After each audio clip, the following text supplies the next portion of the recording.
IAS തലപ്പത്തെ പോരുമുറുകുന്നു. Chief സെക്രട്ടറിയോട് വിശദീകരണം തേടി N Prashant IASന്റെ കത്ത് 5 ചോദ്യങ്ങൾ ഉന്നയിച്ചാണ് കത്തയച്ച. വിവരങ്ങളുമായി പ്രജിത്ത് ചേരുന്നുണ്ട്. പ്രജിത്ത്, 5 ചോദ്യങ്ങളുണ്ട് ഈ കത്തിൽ. എന്തൊക്കെയാണ് 5 ചോദ്യങ്ങൾ?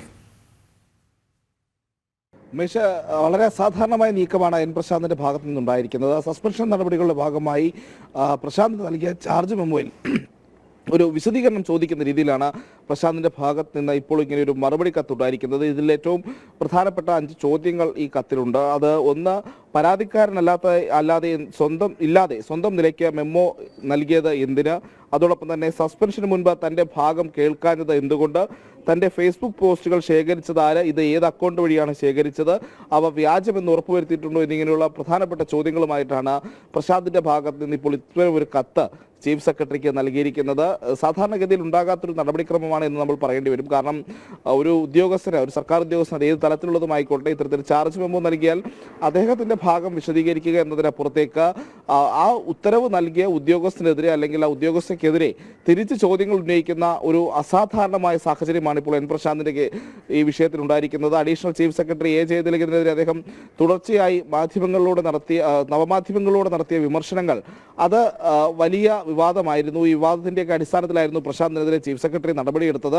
അത് ഏറ്റവും ശ്രദ്ധേയമായ കാര്യം, സാധാരണഗതിയിൽ ഉണ്ടാകാത്തൊരു നടപടിക്രമമാണ് ചീഫ് സെക്രട്ടറിയുടെ ഭാഗത്തു നിന്നുണ്ടായെന്നുള്ളൊരു വിമർശനവും അന്ന് IAS തലപ്പത്തെ ഒരു വിഭാഗം ഉയർത്തിയിരുന്നു. പ്രത്യേകിച്ച് പ്രശാന്ത് ഈ വിമർശനം നടത്തിയതിന്റെ ഒരു സാഹചര്യം അന്വേഷിക്കാതെ അല്ലെങ്കിൽ പ്രശാന്തിനോട് വിശദീകരണം കേൾക്കാതെ ഇത്തരത്തിലൊരു നടപടി സ്വീകരിച്ചു എന്നുള്ളതായിരുന്നു അന്ന് ഉണ്ടായിരുന്ന പ്രധാനപ്പെട്ട വിമർശനം. അതേ കാര്യം തന്നെയാണ് ഇപ്പോൾ പ്രശാന്ത് പ്രധാനമായും തന്റെ ഈ കത്തിലൂടെ എടുത്തു കാണിക്കുന്നത് എന്നുള്ളൊരു വിഷയവും നമ്മൾ ഈ ഘട്ടത്തിൽ ചൂണ്ടിക്കാട്ടേണ്ടതുണ്ട്. എന്തായാലും IAS തലപ്പത്തെ ചേരിപ്പോര് അത് സമാനതകളില്ലാത്ത രീതിയിലേക്ക് പോവുകയാണ് എന്നുള്ളതാണ്.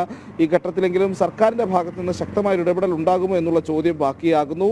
പ്രത്യേകിച്ച് നേരത്തെ ഈ വകുപ്പുകൾ തമ്മിലുള്ള പ്രശ്നങ്ങളും സർക്കാർ തലത്തിലെ ഭരണ സംവിധാനത്തിലെ ഫയലുകൾ നീങ്ങുന്നതിലെയൊക്കെ പോരായ്മകളും ഒക്കെ ഈ IAS തലപ്പത്തെ തമിഴടി മൂലം പുറത്തു വന്നിരുന്നു. പ്രത്യേകിച്ച് കൃഷി വകുപ്പ് സ്പെഷ്യൽ സെക്രട്ടറി ആയിരുന്ന എൻ പ്രശാന്ത് അദ്ദേഹം നേരത്തെ ഉണ്ടായിരുന്ന വകുപ്പ്, പ്രത്യേകിച്ച് ഉന്നതി പോലെയുള്ള സംവിധാനങ്ങളുടെയൊക്കെ പ്രവർത്തനങ്ങളെയൊക്കെ ചോദ്യം ചെയ്ത് നടന്നിരുന്ന അല്ലെങ്കിൽ സർക്കാർ തലത്തിൽ തന്നെ നടന്നിരുന്ന പ്രശ്നങ്ങൾ, ഇതുമായി ബന്ധപ്പെട്ട റിപ്പോർട്ടുകൾ, ഇതുമായി ബന്ധപ്പെട്ടുള്ള പ്രത്യാരോപണങ്ങളൊക്കെ ചർച്ചയാകുന്ന സാഹചര്യങ്ങളൊക്കെ ഉണ്ടായി.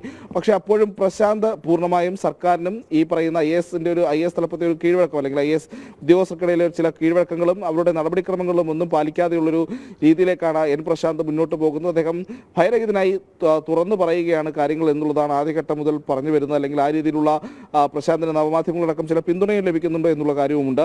അങ്ങനെ IAS തലപ്പത്തെ ചേരിപ്പോര് അത് സമാനതകളില്ലാത്ത രീതിയിലേക്ക് പോകുന്നു. ഈ പരസ്യ വിഴുപ്പലക്കലിന് പുറമെ നടപടിക്രമങ്ങളെ വരെ ഇപ്പോൾ പ്രശാന്ത് ചോദ്യം ചെയ്തിരിക്കുകയാണ്. ഉമേഷ്, അപ്പോൾ അത്ര പെട്ടെന്നൊന്നും വിവാദം അവസാനിക്കില്ല, അല്ലെങ്കിൽ ഇതിലൊരു ഒത്തുതീർപ്പിലേക്കോ അല്ലെങ്കിൽ മറ്റു നടപടികളിലേക്കോ കടക്കില്ല, കൂടുതൽ കടുക്കുന്നു എന്ന് വേണം മനസ്സിലാക്കാൻ, അല്ലേ? അസാധാരണമായ ഒരു കത്തയക്കുന്നു, അതിൽ ഇത്തരം ചോദ്യങ്ങൾ ചോദിക്കുന്നു. മാത്രമല്ല ചീഫ് സെക്രട്ടറിയുടെ വിശദീകരണം ചോദിക്കുന്ന രീതിയിലേക്കാണ് ആ കത്തിൻ്റെ ഒരു സ്വഭാവം. അങ്ങനെയെങ്കിൽ ഈ പോര തർക്കം അതിൻ്റെ മൂർധന്യാവസ്ഥയിലേക്ക് എത്തുന്നു എന്നാണ് മനസ്സിലാക്കാൻ, അല്ലേ പ്രജിത്തെ? അങ്ങനെ തന്നെ പറയേണ്ടി വരും. കാരണം ഇപ്പോൾ നമുക്കൊരു കാര്യം ഉറപ്പാണ്, എൻ പ്രശാന്തിന്റെ പിന്നിൽ അടിയുറച്ചു നിൽക്കുന്ന ഒരു വിഭാഗം IAS ഉദ്യോഗസ്ഥരുണ്ട്. അതോടൊപ്പം പ്രശാന്ത് ആരോപണം ഉയർത്തിയ ധനവകുപ്പ് അഡീഷണൽ ചീഫ് സെക്രട്ടറി ആയിട്ടുള്ള ജയതിലകിന് പിന്നിലും അടിയുറച്ചു നിൽക്കുന്ന ഒരു വിഭാഗം ഉദ്യോഗസ്ഥരുണ്ട്. ഇതിൽ ചീഫ് സെക്രട്ടറിയുടെ പൊസിഷൻ അല്ലെങ്കിൽ ചീഫ് സെക്രട്ടറി ആരുടെ കൂടെയാണ് എന്നുള്ള ചില ചോദ്യങ്ങൾ ആദ്യഘട്ടത്തിൽ തന്നെ ഉയർന്നിരുന്നു. അപ്പോഴും പ്രശാന്തിന്റെ നിലവിലത്തെ നടപടിക്രമങ്ങൾ വെച്ചിട്ട് അല്ലെങ്കിൽ ഈ രീതിയിലുള്ള വിമർശനങ്ങൾ, അതോടൊപ്പം തന്നെ തനിക്കെതിരായ നടപടി തന്നെ ചോദ്യം ചെയ്യുമ്പോൾ ചീഫ് സെക്രട്ടറിയെയും ഒരു വശത്തേക്ക് പ്രശാന്ത് നിർത്തുകയാണ് എന്നുള്ള കാര്യത്തിൽ നമ്മൾ പറയേണ്ടതുണ്ട്. അത് തനിക്കെതിരായിട്ടുള്ള നടപടികൾ അത് തെറ്റാണ് എന്ന് കാണിച്ചുകൊണ്ട് തന്നെയാണ് പ്രശാന്ത് ഈ രീതിയിലുള്ള ഒരു ചോദ്യങ്ങളുമായി മുന്നോട്ട് പോകുന്നത് എന്നുള്ളതാണ്. അത് ഒരുപക്ഷെ കേട്ടുകേൾവി ഇല്ലാത്തതാണ്. സംസ്ഥാനത്തെ ഏറ്റവും മുതിർന്ന ഉദ്യോഗസ്ഥയായിട്ടുള്ള സംസ്ഥാന ചീഫ് സെക്രട്ടറിക്ക് തന്നെ അവരുടെ നടപടിക്രമങ്ങളെ തന്നെ ചോദ്യം ചെയ്തുകൊണ്ട് പ്രശാന്ത് ഇത്തരത്തിലൊരു കത്ത് നൽകിയിരിക്കുന്നത്. അതിൽ തനിക്കെതിരായ ആരോപണങ്ങൾ പരാതിക്കാരില്ലാതെ എന്തുകൊണ്ടാണ് തനിക്കെതിരെ മാത്രമല്ല, നേരത്തെ ഏതാണ്ട് 2 ആഴ്ചകൾക്ക് മുമ്പാണ് വക്കീൽ നോട്ടീസ് അയച്ചത്. ഇതേ ചീഫ് സെക്രട്ടറിക്ക് തന്നെയാണ് വിശദീകരണം ചോദിച്ചുകൊണ്ട് പ്രശാന്ത് വക്കീൽ നോട്ടീസ് അയച്ചത്. അതേ ഉമേഷ്, അങ്ങനെയാണ് അതൊരു കൃത്യമായ സൂചനകൾ തന്നെയാണ് പ്രശാന്ത് നൽകുന്നത്. കാരണം ഒരു ഭാഗം IAS ഉദ്യോഗസ്ഥർ പ്രശാന്തിന്റെ പിന്നിൽ അടിയുറച്ചു നിൽക്കുമ്പോൾ നിലവിലത്തെ ഈ പുതിയ ഡെവലപ്മെന്റ്സ് ഒക്കെ വെച്ച് നമുക്ക് കൃത്യമായി പറയാൻ കഴിയും, പ്രശാന്ത് ചീഫ് സെക്രട്ടറിയെ നേരത്തെ പറഞ്ഞ പോലെ അഡീഷണൽ ചീഫ് സെക്രട്ടറിയുള്ള ജയതിലകിന്റെ വശത്ത് നിർത്തിക്കൊണ്ട് തന്നെയാണ് കാര്യങ്ങൾ മുന്നോട്ട് കൊണ്ടുപോകുന്നത്. അല്ലെങ്കിൽ അത്തരം ഒരു വ്യാഖ്യാനം തന്നെയാണ് അദ്ദേഹം ഈ നടപടികളിലൂടെ നൽകുന്നതെന്ന് കൃത്യമായി പറയേണ്ടി വരും. അപ്പോൾ IAS തലപ്പത്തെ ഉദ്യോഗസ്ഥർ 2 ചേരികളായി നിൽക്കുന്ന അസാമാന്യമായിട്ടുള്ള അല്ലെങ്കിൽ അസാധാരണമായിട്ടുള്ള ഒരു സാഹചര്യം ഉണ്ടായിരിക്കുന്നു. പ്രത്യേകിച്ച് സംസ്ഥാനത്തിൻ്റെ നിലവിലത്തെ സാമ്പത്തിക സ്ഥിതിയും സാഹചര്യങ്ങളും ഒക്കെ നമുക്കറിയാവുന്നതാണ്. പല ഫയൽ നീക്കങ്ങളുമായി ബന്ധപ്പെട്ടുള്ള പ്രശ്നങ്ങളൊക്കെ അറിയാവുന്നതാണ്. അങ്ങനെ വകുപ്പുകൾ തിരിഞ്ഞ് ഉദ്യോഗസ്ഥർ തിരിഞ്ഞ് ഇത്തരത്തിലുള്ള ചേരിപ്പോര് ശക്തമാകുമ്പോൾ ഭരണ സംവിധാനത്തിൻ്റെ പ്രവർത്തനം അത് എങ്ങനെ മുന്നോട്ട് കൊണ്ടുപോകുമെന്നുള്ളൊരു ചോദ്യമുണ്ട്. അതിലുണ്ടാകുന്ന വീഴ്ചകളെ പറ്റിയുള്ള വിമർശനങ്ങൾക്കൊക്കെ ഒരു പരിധിവരെ ഉദ്യോഗസ്ഥരുടെ ഈ ചേരിപ്പോര് കാരണമാകുന്നു എന്നുള്ളൊരു യാഥാർത്ഥ്യമാണ്. ആ യാഥാർത്ഥ്യം കൂടിയാണ് സംസ്ഥാനത്തെ ഈ പറയുന്ന രീതിയിൽ ഭരണ സംവിധാനത്തിൻ്റെ ഒരു പോരായ്മ അല്ലെങ്കിൽ അതിൻ്റെ ഒരു കാര്യക്ഷമത ഇല്ലായ്മയൊക്കെ ഈ തമ്മിലടിയുടെയൊക്കെ ഒരു ഫലമായി ഉണ്ടാകുന്നുണ്ട് എന്നുള്ള കാര്യത്തിൽ തർക്കമില്ല. പ്രത്യേകിച്ച് സർക്കാർ പ്രത്യേക അദാലത്തൊക്കെ വിളിച്ചാണ് പല ഫയലുകളും തീർപ്പാക്കുന്നതെന്ന് നമുക്ക് അറിയാവുന്നതാണ്. അങ്ങനെയുള്ള ഒരുപാട് പോരായ്മകൾക്കും പ്രശ്നങ്ങൾക്കും ഒക്കെ ഈ തമ്മിലടികൾ കാരണമാകുന്നുണ്ട്.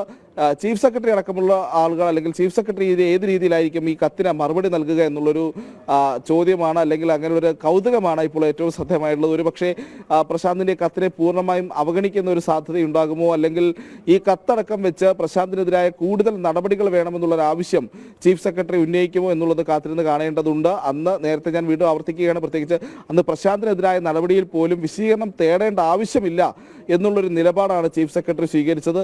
അതും അസാധാരണം എന്ന് തന്നെയായിരുന്നു ആ ഘട്ടത്തിലെ ഒരു വിലയിരുത്തൽ. പ്രത്യേകിച്ച് എൻ പ്രശാന്തിനെ പോലെ വളരെ സീനിയർ ആയിട്ടുള്ളൊരു IAS ഉദ്യോഗസ്ഥനാണ് അദ്ദേഹം. കൃഷി വകുപ്പിൻ്റെ സ്പെഷ്യൽ സെക്രട്ടറിയൊക്കെ ഇരിക്കുന്ന സമയത്താണ് അദ്ദേഹത്തിന് ഇത്തരത്തിലുള്ള നടപടി ഉണ്ടാകുന്നുണ്ടെന്ന് നമ്മൾ ആലോചിക്കണം. അപ്പോൾ അങ്ങനെ ഒരു ഉദ്യോഗസ്ഥനെതിരെ സമാനമായ രീതിയിൽ വളരെ പെട്ടെന്ന് നടപടി സ്വീകരിക്കാൻ ചീഫ് സെക്രട്ടറി തയ്യാറായതുപോലെ സമാനമായ രീതിയിൽ നിലവിൽ പ്രശാന്തിൻ്റെ ഈ കത്തിലും അത്തരത്തിലുള്ള നടപടിക്രമങ്ങളുമായി ചീഫ് സെക്രട്ടറി മുന്നോട്ട് പോകുമോ എന്നുള്ളതാണ് ഏറെ കൗതുകകരമായ വിഷയം.